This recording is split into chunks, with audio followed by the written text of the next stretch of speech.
अच्छा, money and banking ये topic है। मनी वाला पार्ट हमने किया, है ना। बैंकिंग है, हम बैंक स्टार्ट कर रहे हैं आज। ठीक है, कि बैंक है क्या, एक्चुअली बैंक होती क्या है, थोड़ा सा इसके बारे में समझें कि बैंक का क्या सिस्टम है। अच्छा, क्या बोलते हो, बैंक कब से स्टार्ट हुई होंगी? हाँ, आ जाओ जल्दी। बैंक कब से स्टार्ट हुई होंगी?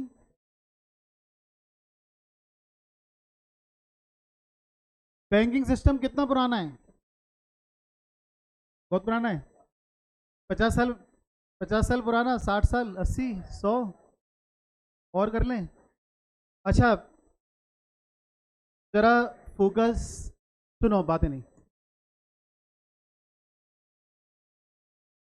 अलग बैठाने की जगह तो है नहीं, भारी ऑप्शन है। हाँ जी। अच्छा, बैंक जो है, बैंक का सिस्टम थोड़ा बहुत नहीं बेटा, बैंक का बहुत पुराना सिस्टम है। लगभग ये मान के चलो कि 1785, 1795, ये वो टाइम पीरियड था बेटा जब जब इंडिया में ब्रिटिशर्स एस्टाब्लिश हो रहे थे। ब्रिटिशर्स, अंग्रेज। ठीक है, ब्रिटिशर्स एस्टाब्लिश हो, सब नहीं, है ना, ब्रिटिशर्स एस्टाब्लिश हो रहे थे। ठीक है, ये वो टाइम पीरियड था बेटा कि अपने इंडिया में बैंक आना चालू हुई।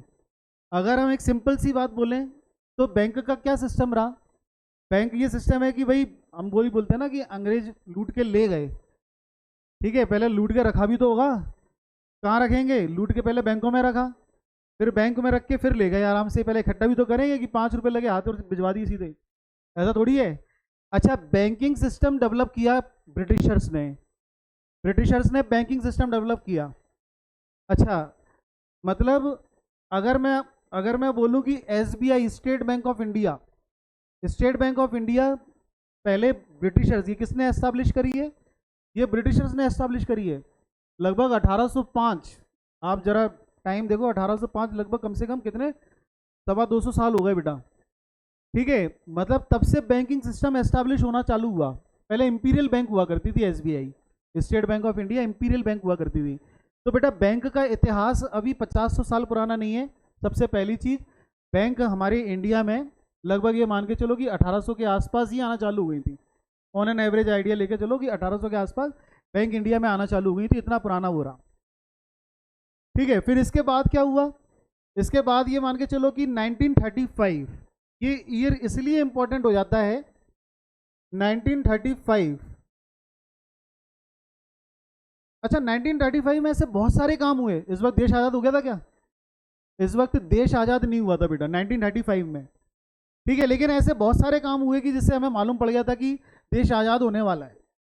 जिसमें कि सबसे इंपॉर्टेंट क्या था?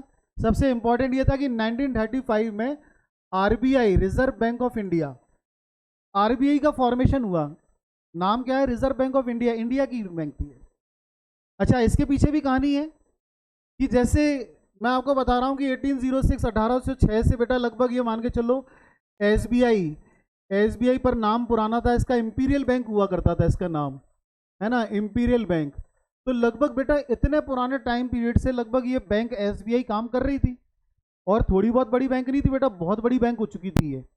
1935 में इंपीरियल बैंक से पूछा गया, इंपीरियल बैंक से पूछा गया कि अब जब देश आज़ाद हो जाएगा तो आरबीआई, उस वक्त आरबीआई नहीं थी, सबसे पहला ऑफर किसको बना दिया गया? एसबीआई को, स्टेट बैंक ऑफ इंडिया को। उसको ऑफर दिया गया कि भाई देश की जितनी भी बैंकिंग है उनकी बागडोर आप संभाल लोगे क्या?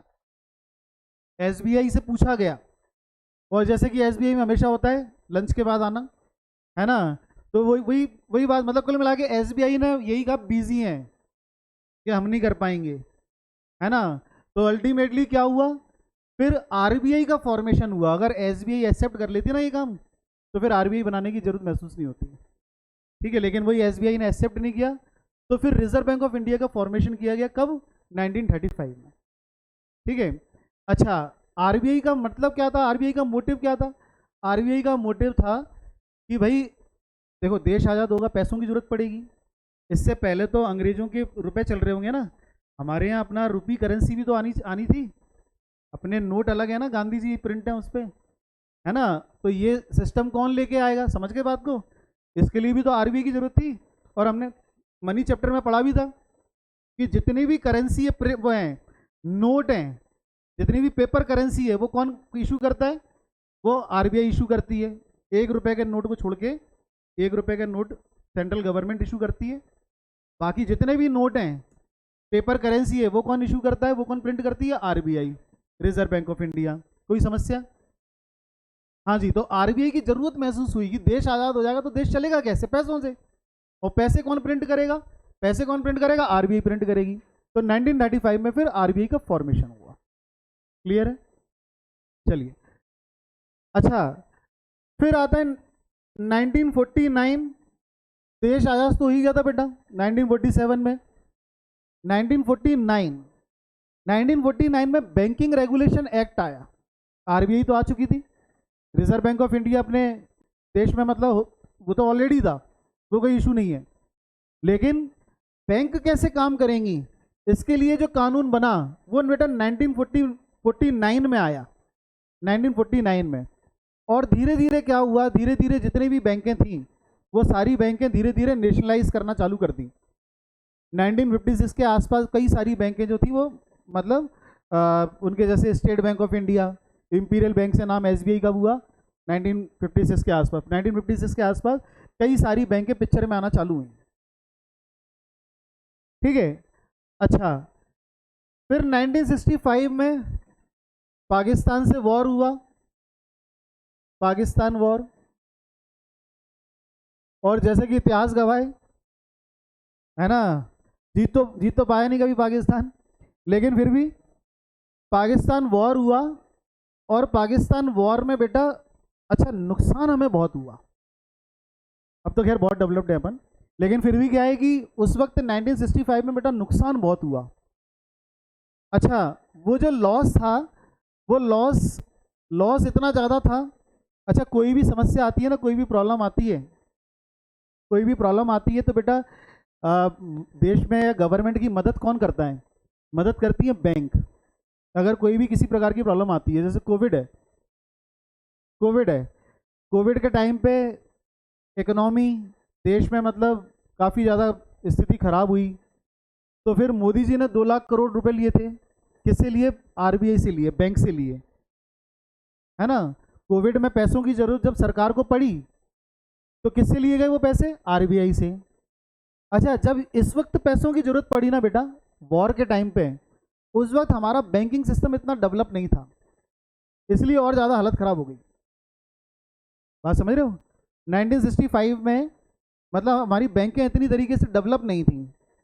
गवर्नमेंट समझ गई कि भाई ऐसे नहीं हो सकता काम, इसलिए बेटा 1969 में बैंकों का नेशनलाइजेशन कर दिया गया। नेशनलाइज कर देना बैंक। नेशनलाइज मतलब अच्छा, ये इतने सारे जो ईयर साल बता रहा हूँ ना मैं, ये कभी भी कोई भी टॉपिक होता है हम हमेशा स्टार्टिंग से स्टार्ट करते हैं। ये 1 मार्क्स के लिए तैयारी रहती है बेटा, क्योंकि 1 मार्क्स में यहाँ पे क्वेश्चन बेटा खूब आते हैं कि कौन से ईयर में, तो कौन से ईयर में, ये वाले ईयर में।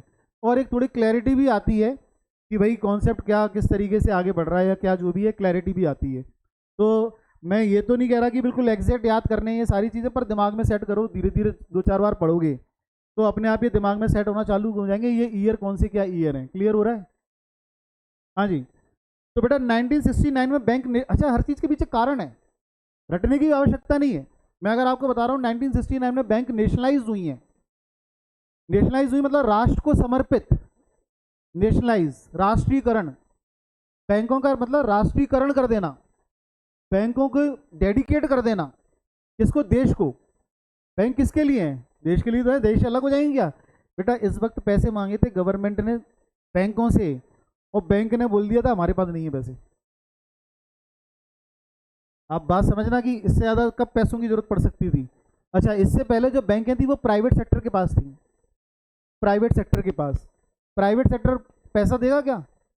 प्राइवेट सेक्टर पैसा नहीं देगा। देश पे किसी प्रकार की विपत्ति आएगी तो हम प्राइवेट सेक्टर से उम्मीद नहीं कर सकते। प्राइवेट सेक्टर तो जितना दे जितना करे, ये तो उसकी मर्जी है। कोविड था, कोविड पे हम प्राइवेट सेक्टर पर भरोसा कर सकते थे क्या? वो तो जो भी करेगी गवर्नमेंट करेगी। ऐसी जब इमरजेंसी सिचुएशन आती है तो गवर्नमेंट हेल्प करती है बेटा, गवर्नमेंट का मेन इशू है। क्लियर हुआ? इसलिए जितनी बैंकें थी 1965 के बाद समझ में आ गया था कि भाई ऐसे बात नहीं बन पाएगी। अच्छा, आज की डेट में अगर हम बोले बैंक पूरी इकोनॉमी की बैकबोन है, बैंक पूरी इकोनॉमी की बैकबोन है। इकोनॉमी चल किसके दम पे रही है? बैंक में। हम बैंकिंग सिस्टम के बिना कुछ इमेजिन कर सकते हैं क्या? नहीं कर सकते बैंकिंग सिस्टम के बिना इमेजिन। इसलिए क्या था, ये चीज़ समझ में आ गई थी उस टाइम पे बेटा कि बैंकों की जरूरत पड़ेगी और बैंक गवर्नमेंट के पास होनी चाहिए। इसलिए जितनी भी बैंकें थी ना बेटा, 1969 में बैंकों का नेशनलाइज कर दिया गया और बहुत सारी प्राइवेट सेक्टर की बैंकें हुआ करती थी, प्राइवेट सेक्टर की बैंक बहुत सारी, उन सबको मिला के टोटल 14 बैंक बना दी गई। टोटल ओवरऑल कितनी? 14 बैंक्स बनाई गई, 14 बैंकें बनाई गई। 14 बैंक थी वो नेशनलाइज कर दी, 14 बैंक नेशनलाइज कर दी, है ना। अच्छा, धीरे धीरे और बढ़ते चले गए, लेकिन यहाँ से हमारे इंडिया में बैंकिंग की शुरुआत हुई, है ना। और जो डेवलपमेंट था वो डेवलपमेंट किसके ऊपर? डेवलपमेंट का जो दामोदार है बेटा आज भी बैंकिंग सिस्टम के ऊपर है। बैंकिंग के ऊपर कहीं ना कहीं भाई बैंक डेवलप करेंगी। डेवलपमेंट कैसे होता है बेटा? अगर कोई बोले कि भाई डेवलपमेंट है, अगर हम बोलें कि डेवलपमेंट करना है देश में, जैसे डेवलपमेंट करना है, तो डेवलपमेंट कैसे होता है? ओबीसी बात है बेटा, जहां पैसा होगा वहां डेवलपमेंट होगा, है ना। पैसा होगा तो डेवलपमेंट होगा, विदाउट मनी तो डेवलपमेंट हो नहीं सकता। और ये बात में बेटा कोई शक नहीं है कि भारत, कहते हैं ना सोने की चिड़िया था, मैं तो कहता हूँ था, है और रहेगा, कुछ नहीं बिगड़ना, है ना। क्यों? क्योंकि सबसे बड़ी बात हमारे पास जो यहाँ पे जैसे अगर देखा जाए फार्मिंग बहुत मतलब डेवलप्ड है और बहुत बढ़िया मतलब सिस्टम पे है। कई सारे कारण है, उसको अपन कभी आराम से और डिस्कस करेंगे, लेकिन फिर भी पैसे की कमी नहीं थी। लेकिन दिक्कत क्या है? दिक्कत ये है कि जो पैसा है ना, वो पैसा लोग बाग रखते कैसे थे? पैसा जैसे अगर सपोज करो कोई व्यक्ति है राम, इसके पास 1969 में अगर उसके पास 1 लाख रुपए हैं, 1969 में अगर उसके पास 1 लाख रुपए हैं, तो उस वक्त वो 1 लाख रुपए कहाँ रखेगा? घर में रखेगा? घर इतने होते थे सेफ्टी लायक कि घर किसी प्रकार की कैसे भी सेफ्टी हो जाए? नहीं, बिल्कुल नहीं, सेफ्टी इतनी थी नहीं, है ना। तो कहाँ ये 1 लाख रुपए कहाँ रखने वाला? राम घर में रखने वाला है क्या? जमीन के अंदर गाड़ देते थे। जो भी पैसा आया, जो भी जैसा भी है, जमीन में गाड़ दिया। अच्छा, जमीन में गाड़ने से डेवलपमेंट हुआ क्या? जमीन में गाड़ने से कोई डेवलपमेंट नहीं है। अच्छा, फिर पिक्चर में क्या होता है? पिक्चर में, अच्छा ये चीज़ें मालूम थी लोगों को, ये चीज़ें मालूम थी। फिर क्या होता है? पिक्चर में बैंक आती है, बैंक आके बोलती है कि भाई आप जो पैसा 1 लाख रुपए जमीन में गाड़ रहे हो ना, वो हमें दे दो, वो हमें दे दो। ठीक है, आप हमारे पास 1 लाख रुपए रखोगे, आप हमारे पास 1 लाख रुपए रखोगे, इसके बदले हम आपको इंटरेस्ट देंगे। इंटरेस्ट, नाम ही बेटा इंटरेस्ट है, सुन के इंटरेस्ट आने लग जाता है ना। नाम ही इंटरेस्ट है, तभी तो इंटरेस्ट आया। वो कहेंगे आपके पास रख के हम क्या करेंगे? बेटा उस वक्त 20% इंटरेस्ट दिया है। अगर आप 1 लाख रुपए बैंक में रख रहे हो तो बैंक आपको 20,000 तक, 20,000 रुपए तक इतना इंटरेस्ट पे किया गया है। और आज भी कई इकोनॉमी है जहाँ पे ये नॉर्मल है, कोई बहुत बड़ी बात नहीं है सर, क्योंकि देश अगर अंडर डेवलप्ड है। अच्छा, अमेरिका वगैरह इन सब के इंटरेस्ट रेट वगैरह देखोगे तो और कम मिलेंगे, ये डेवलप है, वहाँ पे बहुत पैसा है, तो बैंक इतना अच्छे ऑफर नहीं देती। अगर आप देखोगे आज से 10 साल पहले, 15 साल पहले क्या इंटरेस्ट रेट हुआ करते थे? 11%, 10-11% नॉर्मल थे। जैसे जैसे इकोनॉमी में पैसा बढ़ता है ना, इंटरेस्ट रेट कम होता है ना। क्यों? क्योंकि बैंक, अब हर किसी के पास पैसा है, बैंक किस किस को ब्याज देगी? इंटरेस्ट कम कर देंगे। अमेरिका वगैरह में हर किसी के पास पैसा है, वो बैंक में रखेंगे, बैंक किस किस को ब्याज देगी? बात समझ रहे हो? कॉन्सेप्ट समझना। अच्छा, देश अगर गरीब है तो बैंकों के पास पैसा ही नहीं है, तो बैंक क्या करती है? उनको लुभाने के लिए, उनको अट्रैक्ट करने के लिए अच्छे इंटरेस्ट देती है। अब जैसे राम से बोलते कि 1 लाख रुपए बैंक में लाके रख दो, क्या राम रखता? राम नहीं रखता। ठीक है, क्यों? भाई मतलब हमारे पास ज़्यादा सेफ है। लेकिन फिर क्या हुआ? जैसी बैंक ने बोला कि भाई 20,000 रुपये मिलेंगे, तो थोड़ा राम के मन में लालच आया, कि भाई एक काम करते हैं, चलो बैंक के पास पैसे रख लेते हैं, इंटरेस्ट मिलेगा। उसको केवल शक इसी बात का था ना कि मैं इनको पैसे दूंगा, ये पैसे लेके भाग जाएंगे। केवल राम को यही तो शक था। इसके लिए कागज पे जो नोट थे, नोट पे लिखा गया ना, गवर्नर ने साइन करके कि मैं धारक को इतने इतने पैसे देने का वचन देता हूँ, लिखा है ना वहाँ पे नोट पे। तो वो सब क्या है बेटा, वो सब यही पार्ट है। विश्वास जगाया गया कि नहीं भैया पैसे मिलेंगे आपको, आप टेंशन मत लो। क्लियर है सिस्टम? तो राम ने बैंक में पैसे रखना चालू कर दिए। अच्छा, राम ने बैंक में पैसे रखना चालू कर दिए, फिर बैंक ने क्या किया, बैंक ने बिजनेसमैन को ये जो पैसे है ना, बिजनेसमैन को देना चालू कर दिए। पैसा अगर किसी के पास है, मैं हमेशा एक चीज बोलता हूँ बेटा, सर्कुलेशन फ्लो ऑफ मनी समझो, ये इकोनॉमिक्स की थ्योरी है, सर्कुलेशन फ्लो ऑफ मनी। अगर आपके पास पैसा है तो आपका डेवलपमेंट नहीं है। पैसा कब है? पैसा जब सर्कुलेट होता है। सर्कुलेट होगा, मेरे पास से पैसा आपके पास पहुंचा तो वो आपका डेवलपमेंट कर जाएगा, आपके पास से किसी और के पास पहुंचा उसके पास डेवलपमेंट कर जाएगा, उसके पास से किसी और के पास पहुंचा। वो अगर सपोज करो कि 1 करोड़ रुपए हैं, तो वो 1 करोड़ रुपए मेरे पास से आपके पास जाए, आपके पास से किसी और के पास, किसी और के पास, किसी और के पास। 1 करोड़ रुपए जहां जहां जाएंगे ना वो डेवलपमेंट करके जाएंगे। वो 1 करोड़ रुपए जहां जहां जाएंगे वो डेवलपमेंट करके जाएंगे। तो इसका मतलब क्या, इसका सीधा सीधा सा मोटिव था, वो 1 करोड़ रुपए जो पैसा है। मैंने आपको बोला ना बेटा, भारत सोने की चिड़िया था या रहेगा। मुद्दा क्या है, इशू क्या है, इशू ये है वो पैसा घूमे, वो पैसा ब्लॉक हो जाता है। करप्शन वगैरह जब होता है ना, ब्लैक मनी, ब्लैक मनी क्या होता है, वो पैसा ब्लॉक कर दिया आपने। तो अगर वो पैसा ब्लॉक हो गया ना, फिर डेवलपमेंट नहीं हो पाता। अगर वो पैसा ब्लॉक हो गया तो डेवलपमेंट नहीं हो पाता। ठीक है ना? तो इसलिए क्या है, ये पैसा चलाने वाला मूवमेंट का जो काम है, वो मूवमेंट का काम किसको दिया गया? वो मूवमेंट का काम बैंकों का था। क्लियर हुआ? वो मूवमेंट का काम किसका था? बैंकों का। बैंक केवल इसलिए बनाई गई कि लोगों से पैसा निकलवाएं, लोगों से पैसा निकलवाएं, ठीक है, और जिनको पैसों की जरूरत है बिजनेसमैन, उनको पैसे दे दें। क्लियर हुआ? तो बैंकों ने क्या काम किया? बैंकों ने यही काम किया कि लोगों से पैसा निकलवाया और बिजनेसमैन को पैसे दिए। हाँ जी, लिखें जरा, what are the primary function of bank?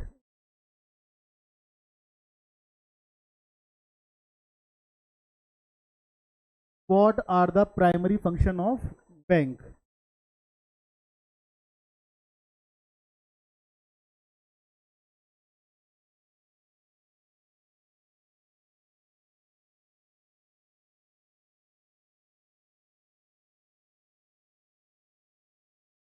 What are the primary function of bank?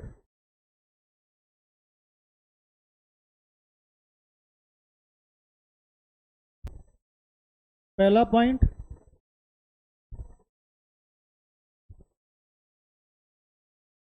पहला पॉइंट, एक्सेप्टिंग डिपॉजिट्स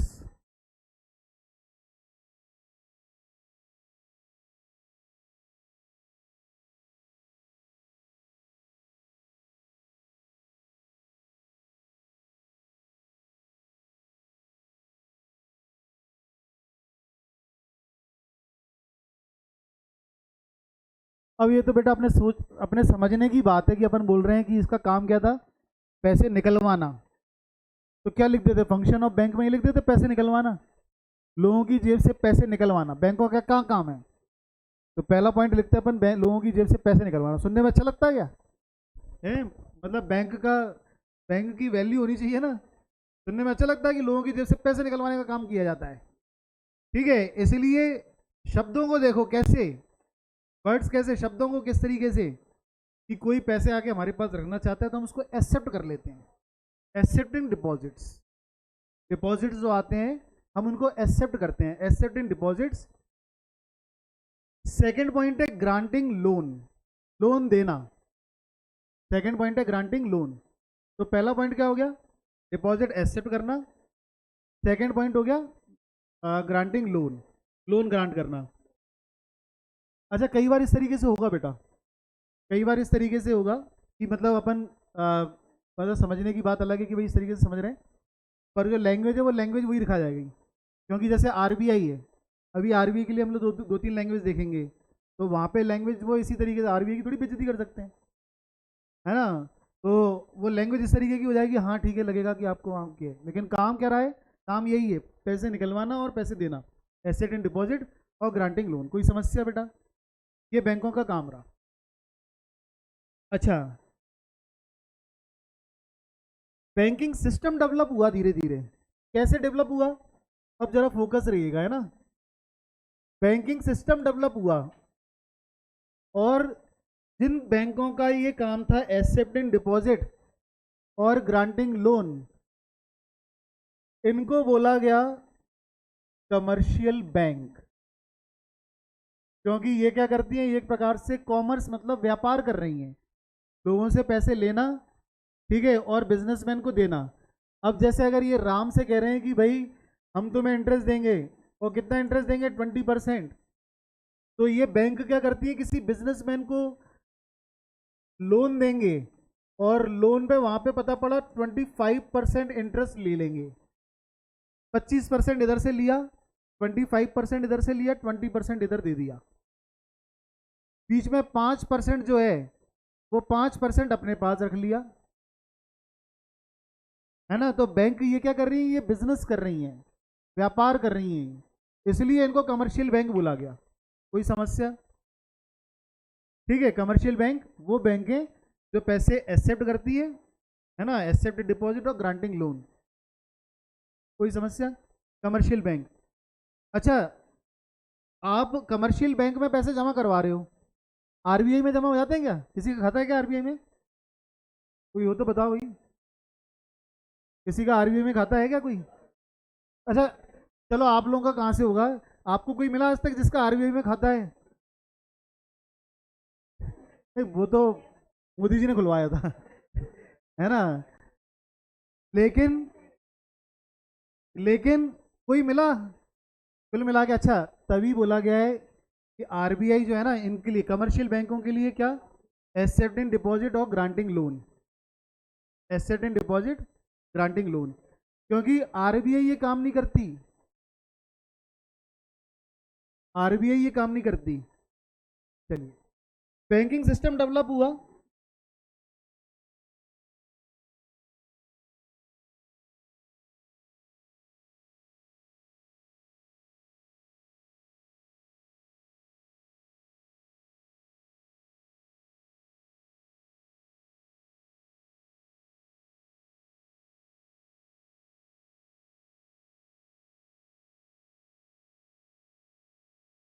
हाँ जी, बैंकिंग सिस्टम डेवलप हुआ, और सिस्टम कैसे डेवलप हुआ, सिस्टम ऐसे डेवलप हुआ कि कमर्शियल बैंक पब्लिक के टच में रहे, कमर्शियल बैंक पब्लिक के टच में रहे, reserve bank of India commercial bank के टच में रहे, है ना।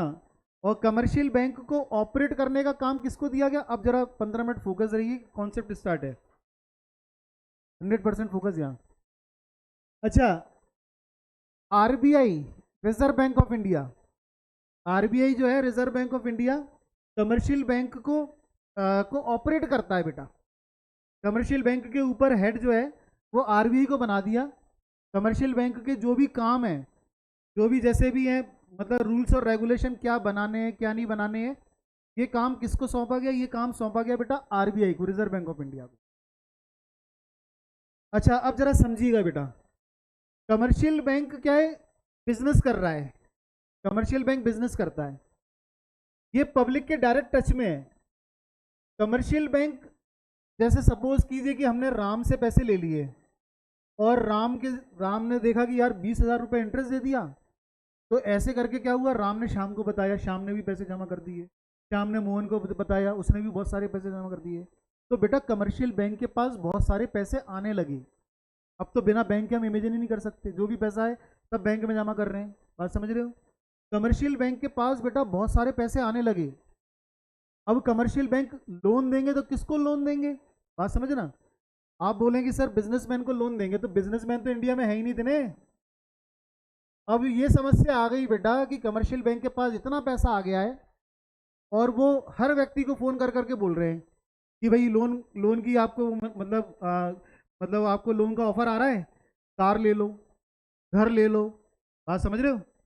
हर कोई कहीं ना कहीं किस हिसाब से क्या। अच्छा, अगर पब्लिक जैसे कार की डिमांड करे, जरा समझना, कार की डिमांड करे, अब कार कितने की आ रही है बेटा? 10 लाख रुपए की कार आ रही है, 10 लाख रुपए की कार आ रही है, 10 लाख रुपए की कार आ रही है, तो बेटा ये 10 लाख एकदम से इकट्ठे करना बड़ा मुश्किल काम है ना? तो इसलिए क्या, लोग पहले कार की डिमांड कम करते थे, लेकिन जब से ये फाइनेंस फैसिलिटी आई, एसबीआई ने बोला एसबीआई ने बोला अगर कार खरीदनी है आप खरीद लो, केवल 1 लाख रुपए देने हैं, 10 लाख नहीं देने, 1 लाख देने, बाकी 9 लाख रुपए फाइनेंस करा लो और ईएमआई देते रहना, ईएमआई आराम से देते रहना, आराम से चुकाते रहना। बेटा एक आपने कभी सुना होगा कि आपके पेरेंट्स बोलते हैं कि पड़ोस का मकान बिक रहा था 5 लाख का, अब वो कितने का हो गया? वो 50 लाख का हो गया, है ना? ये तमाम केस हैं, ये रेट एकदम से बढ़े, मतलब कार और इनकी डिमांड एकदम से। पहले कहाँ, पहले में बेटा एक आध कॉलोनी में एक आधी कार हुआ करती थी, आज से 15-20 साल पहले मान लो जाता। अब क्या है, अब लगभग ये है कि बेटा इतनी ज़्यादा डिमांड है कि कार है ही काफ़ी, अब तो सड़कें कम पड़ रही हैं। तो कहने का मतलब क्या है कि ये डिमांड किसने बढ़वाई? ये डिमांड बेटा बढ़वाने में मेन रोल किसका था? मेन रोल था कमर्शियल बैंक का। कमर्शियल बैंक ने पब्लिक को खूब पैसे दिए और पब्लिक ने खूब डिमांड करी। अच्छा, जब जब डिमांड बढ़ती है, जरा ध्यान से सुने, जब जब डिमांड बढ़ती है ना बेटा, तो इन्फ्लेशन आता है। इन्फ्लेशन मतलब महंगाई। जब जब महंगाई आती है ना, जब जब डिमांड बढ़ती है, महंगाई कैसे आएगी? महंगाई कैसे आएगी? लोगों के पास पैसा होगा खरीदने के लिए, तो ही तो महंगाई आएगी। अगर लोगों के पास पैसे ही नहीं तो महंगाई आगे कर क्या लेगी? क्या समझ रहे हो? तो लोगों के पास पैसा था, लोग डिमांड कर रहे थे, इसलिए महंगाई आ रही थी, इसलिए इन्फ्लेशन था। कोई समस्या? अच्छा, जब इन्फ्लेशन आती है तो लोग गवर्नमेंट को चिल्लाते हैं कि इतनी महंगाई आ गई, सरकार कर क्या रही है? और सच्चाई ये, सरकार कर भी क्या सकती है, जरा समझें। जैसी महंगाई आती है तो लोग क्या है कि गवर्नमेंट को ब्लेम करते हैं, ठीक है? इन्फ्लेशन आया तो लोगों ने किसको? गवर्नमेंट को ब्लेम किया। गवर्नमेंट किसके ऊपर बैठी हुई है? आरबीआई के ऊपर, रिजर्व बैंक ऑफ इंडिया के ऊपर। अब गवर्नमेंट ने देखा महंगाई ज़्यादा आ रही है, लोगों के पास ज़्यादा पैसा पहुंच गया है, ज़्यादा महंगाई आ रही है, तो गवर्नमेंट क्या करेगी? गवर्नमेंट आरबीआई को बोलेगी, रिजर्व बैंक ऑफ इंडिया को बोलेगी, भाई साहब क्या कर रहे हो, महंगाई आ रही है ज़्यादा, कंट्रोल करो महंगाई को। क्या आरबीआई कंट्रोल कर सकता है महंगाई को? आरबीआई नहीं कर सकता कंट्रोल। क्यों? जनता को पैसे कौन बांट रहा है? Commercial bank. समझ में आया कॉन्सेप्ट? समझ में आया थोड़ा कि क्या मेन इशू है? मेन इशू ये है कि कमर्शियल बैंक ने ज़्यादा पैसे बांटे, जनता को पैसे बांटे, जनता ने डिमांड करी, डिमांड से आ गई इन्फ्लेशन, महंगाई, ठीक है? फिर गवर्नमेंट ने बोला आरबीआई को कि भाई महंगाई कंट्रोल करो, महंगाई कंट्रोल करो, ये गवर्नमेंट ने बोला आरबीआई को। तो आरबीआई अब महंगाई कंट्रोल कर रही है, ये आपका सिलेबस का पार्ट है, ये हमें समझना है कि आरबीआई कैसे कंट्रोल करेगी। हाँ जी, आरबीआई कैसे कंट्रोल करेगी? आरबीआई जिस तरीके से कंट्रोल करती है ना, हम उसको बोलते हैं मॉनेटरी पॉलिसी, हम उसको बोलते हैं monetary policy. Monetary policy RBI कैसे कंट्रोल करेगी? Commercial bank. हाँ जी, अब जरा समझिए कि आरबीआई किस तरीके से कंट्रोल करती है। आरबीआई जानती है इस बात को बेटा कि कमर्शियल बैंक ही मेन जड़ है महंगाई के लिए, इन्फ्लेशन के लिए। क्यों? ना कमर्शियल बैंक जनता को पैसे देंगे और ना जनता डिमांड करेगी और ना महंगाई आएगी। आरबीआई जानती है कि मेन जड़ कौन है? ये कमर्शियल बैंक। और आरबीआई ये जानती है कि इनके पास अगर पैसा रहेगा, कमर्शियल बैंक के पास, तो ये नाटक करेंगे, ये लोगों में बांटेंगे। क्यों? क्योंकि इनका तो काम ही, बिजनेस ही है ये, पैसे बांटना। बात समझ गए? इसलिए अब आरबीआई साजिश करती है। साजिश खैर मतलब थोड़ा सा इसलिए बता रहा हूँ ताकि मतलब ये समझ में आए। साजिश तो खैर वो होती है जो छुपी हुई थी, लेकिन ओपन है, ये ओपन साजिश है, सबको मालूम है, खासतौर से कॉमर्स स्टूडेंट को तो मालूम होना चाहिए। आरबीआई क्या करती है? आरबीआई साजिश करती है। किस बात की साजिश करेगी? कमर्शियल बैंक के पास पैसे कम हो जाएं, कमर्शियल बैंक के पास पैसे कम हो जाए, आरबीआई इसके लिए साजिश करती है। ठीक है, और वो जो साजिश करती है ना, वो मॉनेटरी पॉलिसी है, वो मॉनेटरी पॉलिसी है। जैसे सबसे पहली साजिश क्या? ओपन मार्केट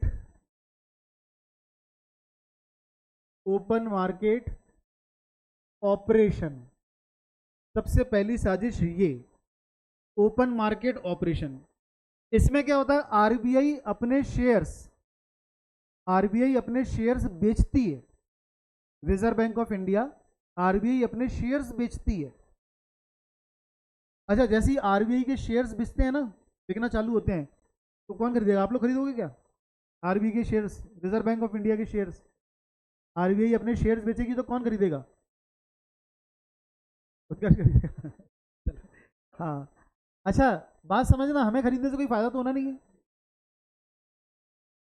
अगर एसबीआई खरीदेगी, सपोज करो एसबीआई खरीदे, state bank of India, SBI अगर खरीद लेगी ना ज़्यादा से ज़्यादा शेयर, एसबीआई अगर ज़्यादा से ज़्यादा शेयर्स खरीद लेगी, ठीक है, तो किसकी चलेगी? फिर एसबीआई की चलने लग जाएगी। सपोज करो, वैसे तो बिक नहीं रहा, अगर कॉमर्स वर्ल्ड के कभी शेयर्स बिके, ठीक है, वैसे तो सपोज, मैं सभी कह रहा हूँ सपोज करो, बिकेंगे नहीं, लेकिन सपोज करो कि कभी बिके, ठीक है, और आप में से किसी ने 51% शेयर्स खरीद लिए, है ना, आप में से किसी ने 51% शेयर्स खरीद लिए, ठीक है, तो बेटा रात को 9 बजे भी क्वेश्चन बताना पड़ेगा मुझे। बात समझ ना? क्यों? क्योंकि भाई कॉमर्स वर्ल्ड के ओनर कौन हो गए? फिर आप लोग ही तो हो गए। बात समझ गए? वो क्या कर रहे हो? अच्छा, तभी मैं कह रहा हूँ बिकेंगे नहीं कभी, ठीक है। लेकिन एक जनरल बात समझना, बात ये है कि अगर कोई, किसी के ज़्यादा शेयर्स हैं, एक जनरल एग्जांपल समझो, किसी के अगर ज़्यादा शेयर्स हैं तो बेटा उसकी सुननी पड़ेगी, माननी पड़ेगी। और आरबीआई अगर किसी की बात मानने लग जाए तो इससे बढ़िया बात हो क्या सकती है? बात समझ रहे हो? इसलिए बेटा क्या होता है, जैसे ही आरबीआई के शेयर्स इशू होते हैं ना, आरबीआई सिक्योरिटीज इशू करती है, वैसे ही ये कमर्शियल बैंकों में होड़ लग जाती है उसके शेयर्स खरीदने की। कमर्शियल बैंकों में होड़ लग जाती है कि हम ज़्यादा से ज़्यादा शेयर्स खरीद लें। अच्छा, अभी तक जैसे अगर मैं बोलूं कि एसबीआई के पास सबसे ज़्यादा शेयर है, स्टेट बैंक ऑफ इंडिया ने, एसबीआई ने सबसे ज़्यादा शेयर्स खरीदे हैं, है ना, उसके पास सबसे ज़्यादा बैंक है, मतलब शेयर्स हैं। और एसबीआई की इंडिया में भी सबसे ज़्यादा ब्रांच हैं, इंडिया में छोड़ो, एसबीआई की अब्रॉड, ऑल ओवर वर्ल्ड सबसे ज़्यादा ब्रांच है। क्यों? एसबीआई के पास सबसे ज़्यादा शेयर है। एसबीआई आरबीआई के पास जाएगी, भाई साहब एक लंदन में ब्रांच खोलने की सोच रहे हैं, आरबीआई मना करेगी क्या? बोल लो यार कोई बात नहीं, 29% शेयर होल्डिंग मैंने कभी पढ़ा था, अब हो सकता है और ज़्यादा कम हो गई हो। अब एसबीआई के पास 29% शेयर समथिंग आरबीआई के थे। बात समझ रहे हो ना? अब वो ऐसी कंडीशन में एसबीआई पहुंचे वहाँ पे कि हम लंदन में ब्रांच खोल रहे हैं, अमेरिका में ब्रांच खोल रहे हैं, है ना, तो इस तरीके से ऐसे ऐसे ब्रांच खोल रहे हैं, तो खोल लें क्या? तो आरबीआई मना करेगी क्या? तो क्या कि पाकिस्तान छोड़ कर जाएगा, खोल लेना, है ना, बाकी कोई समस्या नहीं है। बात समझ गए? अच्छा, इसीलिए क्या होता है बेटा, जैसे शेयर्स बिकना चालू हुए तो कमर्शियल बैंकों में क्या हुआ? कमर्शियल बैंकों में होड़ लग गई। किस बात के लिए? कि आरबीआई के ज़्यादा से ज़्यादा शेयर्स खरीद लें। और जब होड़ लग गई ज़्यादा से ज़्यादा शेयर्स खरीदने के लिए, तो जो आरबीआई की साजिश थी कि इनके पास पैसा कम हो जाए, कम हुआ क्या पैसा कमर्शियल बैंक के पास? कमर्शियल बैंक के पास जो पैसा था वो कम हो गया, है ना। क्यों? क्योंकि कमर्शियल बैंक आरबीआई की ज़्यादा से ज़्यादा शेयर्स खरीदने में लग गए। तो जो पैसा था, अब तो कमर्शियल बैंक के पास दो ऑप्शन है कि आरबीआई के शेयर्स खरीद लें या पब्लिक में पैसा बांट दें। तो यहाँ पे क्या करेंगी, बैंक क्या करेगी, शेयर्स खरीदना चालू कर देंगी, तो ऑटोमेटिकली जो पब्लिक के पास पैसा जो देना था वो कम हो गया। क्लियर हुआ? कोई समस्या? हमने बात करी कि भाई मेन जड़ ये है कमर्शियल बैंक, इनके पास पैसा रहेगा तो ये पैसे बांटेंगी, और जितना ज़्यादा ये पैसे बांटेंगी उतना ज़्यादा महंगाई आएगी, इन्फ्लेशन आएगी, ये वाला इशू है। तो ना रहेगा बांस ना बजेगी बांसुरी, इनकी जेब से पैसे निकलवाएं, कमर्शियल बैंक की जेब से पैसे निकलवाएं। तो कॉन्सेप्ट क्या है, टॉपिक क्या है, मॉनेटरी पॉलिसी। मॉनेटरी पॉलिसी मतलब कि हमें वो कोशिश करनी है कि कमर्शियल बैंक की जेब से पैसे निकलें। क्लियर है? तो कमर्शियल बैंक की जेब से पैसे कैसे निकले? सबसे पहला क्या किया, open market operation. Open market operation में, ओपन मार्केट ऑपरेशन में शेयर्स बेचने चालू कर दिए आरबीआई ने, और जैसे ही आरबीआई ने शेयर्स बेचे तो कमर्शियल बैंकों ने शेयर्स खरीदे। शेयर्स खरीदे, पैसे खत्म हो गए। बात समझ गए? कोई दिक्कत? अब कमर्शियल बैंक ने शेयर्स खरीद के पैसे यहाँ पे, जो इनके पास पैसा था वो कहाँ, शेयर्स में लगा दिए। तो फिर क्या होगा, पब्लिक को पैसा बांट ही नहीं पाएंगे, और फिर जब पब्लिक के पास पैसा नहीं आएगा तो पब्लिक डिमांड नहीं कर पाएगी।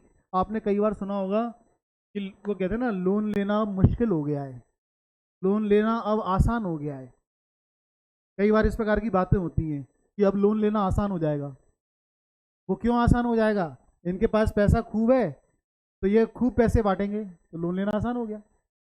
इनके पास कम पैसा है, इनके पास, कमर्शियल बैंक के पास कम पैसा है, तो फिर क्या होगा, फिर तो यही होगा कि लोन लेना जो है ना, वो मुश्किल हो जाएगा। ये सिलेक्टेड लोगों को लोन देंगी कमर्शियल बैंक। कोई समस्या? चलिए, पहला तो हुआ हमारा क्या, open market operation. Open market operation clear है? सेकंड जो है, रिजर्व रेशियो।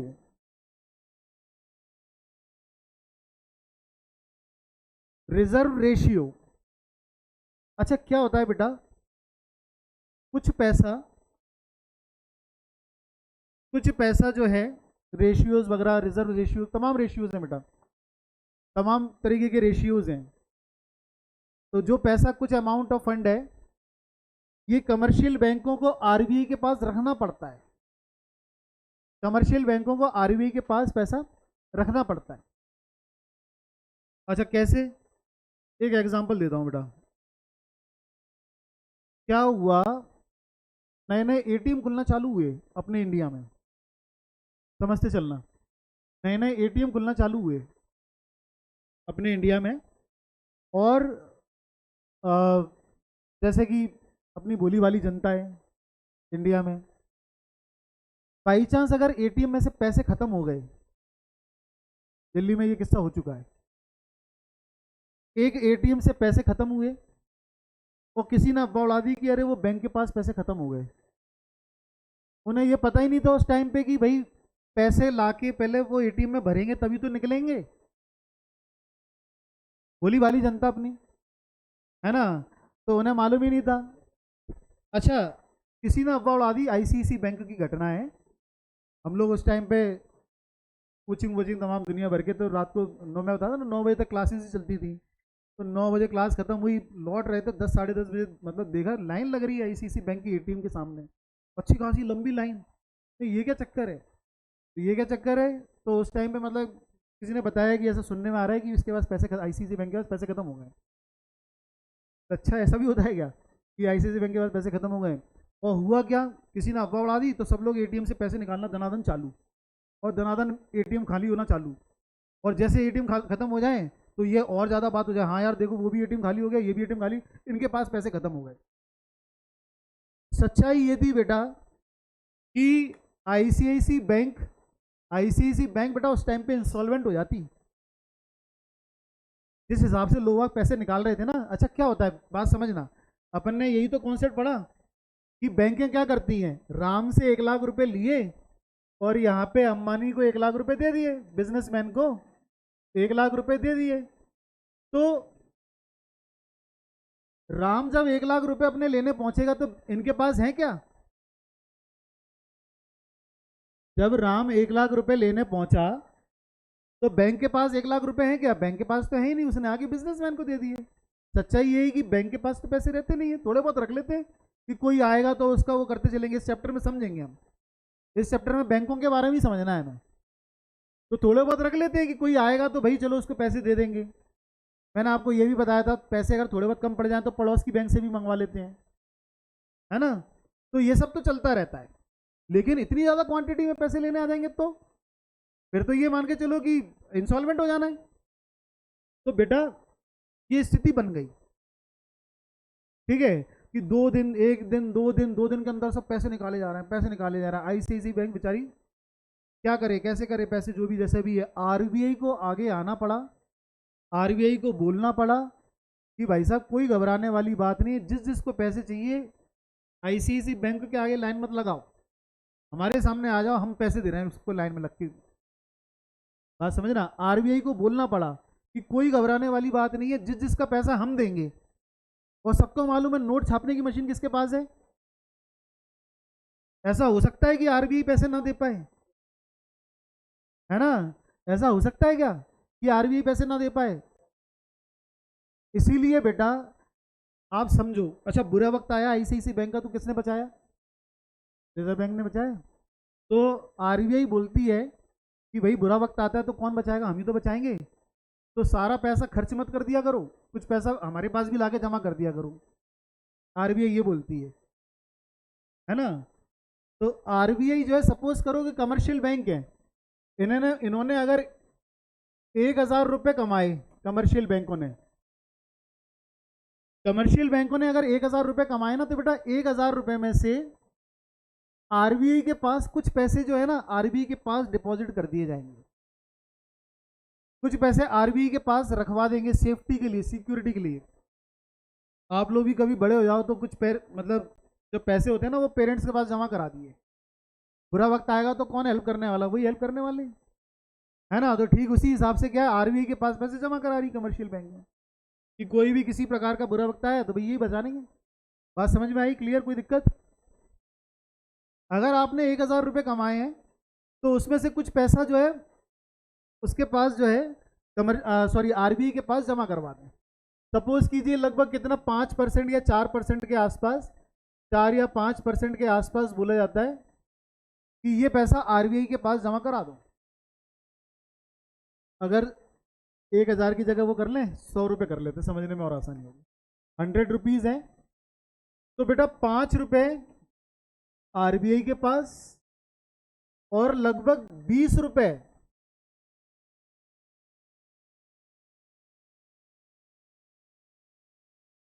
5 रुपये आरबीआई के पास जमा कराओ, और 20 रुपये ऐसा नहीं है कि पूरा मतलब खर्च कर दिया, अपने पास भी रखो। सेविंग्स की आदत तो बेटा मतलब शुरुआत से ही, बचपन से ही बच्चों में डलवाई जाती है। बच्चे सेविंग कर लेते हैं, बैंक के सेविंग नहीं करेंगे क्या, बिना सेविंग के कोई बिजनेस चल सकता है, बिजनेस सेविंग के किसी प्रकार का कोई भी बिजनेस नहीं चल पाएगा। तो क्या कहते हैं, अगर बाई चांस 100 रुपये हैं तो 100 रुपये में से 5 रुपये आरबीआई के पास रखवा दो, है ना। अच्छा, जो आरबीआई के पास रखवाते हैं इसको क्या बोलते हैं, सीआरआर, कैश रिजर्व रेशियो,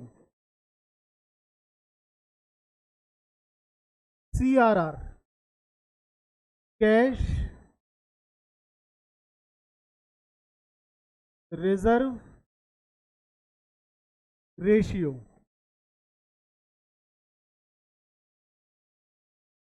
ये जो 20 रुपए कमर्शियल बैंक को बोला है तुम भी अपने पास रखो, सारे खर्च मत किया करो,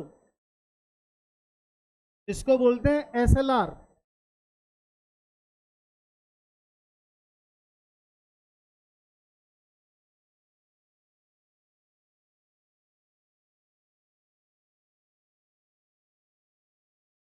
कैश रिजर्व रेशियो, सीआरआर बोलते हैं, और SLR statutory liquidity ratio, statutory liquidity ratio.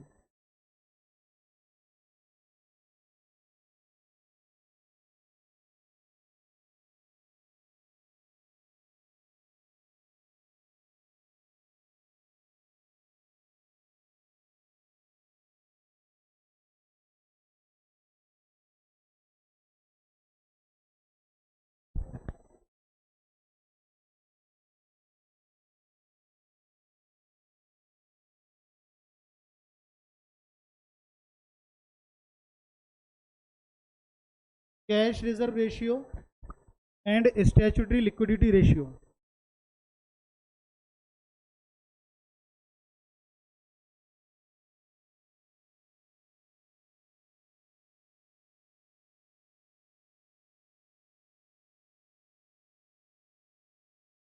अरे वो प्रॉब्लम है, वो बाहर लाइनिंग है ना, लाइन में दिक्कत हो रही है, मीटर में आग लग रही है उसके चलते। ठीक है, तो इसलिए उसको बंद कर दिया है, 80 करा लेंगे, कोई इशू नहीं है। और वैसे ही गर्मी लगते रहना चाहिए, नहीं तो ज़्यादा ठंडक में नींद आ जाती है। अरे अरे क्या है। अच्छा बताना, ओपन मार्केट ऑपरेशन क्या होता है? ओपन मार्केट ऑपरेशन क्या होता है?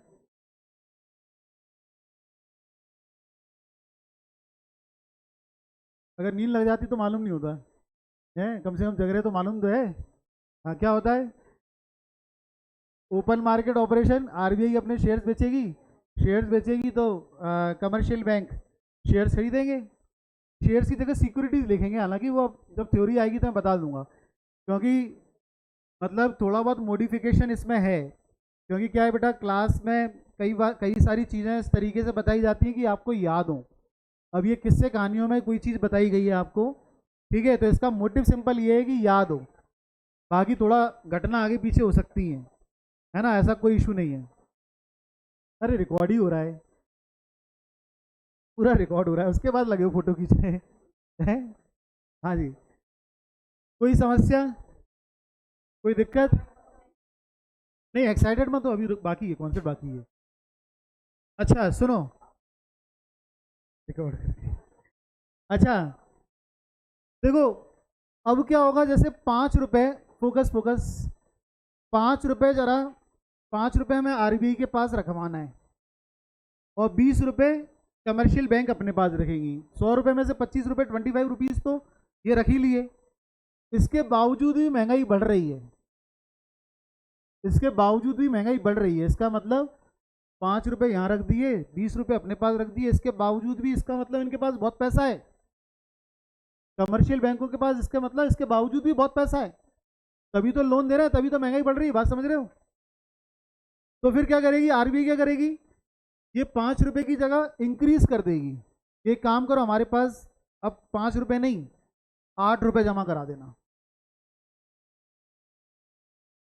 अपने पास कितने रख रहे हो? 20 रुपए रख रहे हो, तो अब अपने पास कितने, 25 रुपए रखना चालू करो। बात समझ रहे हो? तो जैसे ही ये जो 5 रुपीज, ये जो कमर्शियल बैंक है, पहले आरबीआई के पास कितने ले जाके रखती है? कमर्शियल बैंक आरबीआई के पास 5 रुपए रखती थी ले जाके, 5 की जगह अब 6 रुपए, 7 रुपए रखने लगेगी, 8 रुपए रखने लगेगी। तो इनके जेब से पैसे कम हो जाएंगे, कमर्शियल बैंक के पास पैसे कम हो जाएंगे। अच्छा, कमर्शियल बैंक अपने पास कितने रखती है? 20 रुपए। उनको बोल दिया जाए अब तुम्हें अपने पास 25 रुपए रखने हैं। जैसे 100 रुपए में से अभी क्या था, अभी स्टेटस ये था कि 100 रुपए में से भी 5 रुपए सीआरआर के और 20 रुपए एसएलआर के, 75 रुपीज, 75 रुपीज के बैंक लोन दे सकती है। अभी यही तो है। अगर ये बढ़ा दें कि अगर आपके पास 100 रुपए आ रहे हैं, ठीक है, और इसमें से 7 रुपए सीआरआर के रखने हैं, 23 रुपीज एसएलआर के रखने हैं, अब लोन कितना दे पाएंगे? अब 70 रुपीज लोन दे पाएंगे, लोन कम दे पाएंगे, अब लोन कम दे पाएंगे। तो ऑटोमेटिकली क्या हुआ, जो एसएलआर मतलब जो पैसा था कमर्शियल बैंकों के पास वो कम पड़ गया।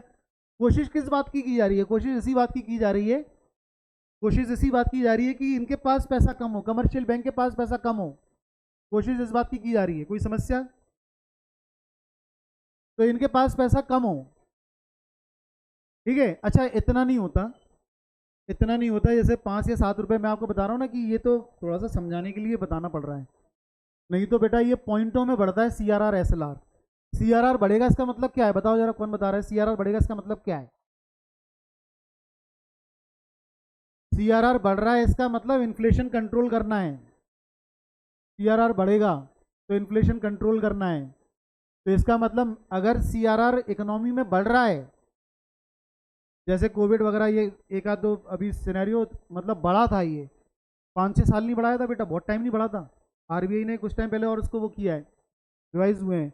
तो बेटा ये कई सालों से नहीं बढ़ पाया, क्यों? क्योंकि कोई नहीं है। लेकिन जब ये बढ़ा रहे हैं तो इसका मतलब क्या है? महंगाई कम करना है इनको, अगर ये बढ़ा रहे हैं तो। कोई समस्या?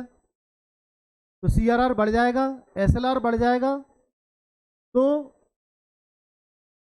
कमर्शियल बैंक के पास कम पैसा रहेगा, और कम पैसा रहेगा तो वो कम डिस्ट्रीब्यूट करेंगे, कम डिस्ट्रीब्यूट करेंगे, ठीक है, तो कम डिमांड आएगी, कम डिमांड आ जाएगी तो इन्फ्लेशन कम हो जाएगा बेटा, है ना।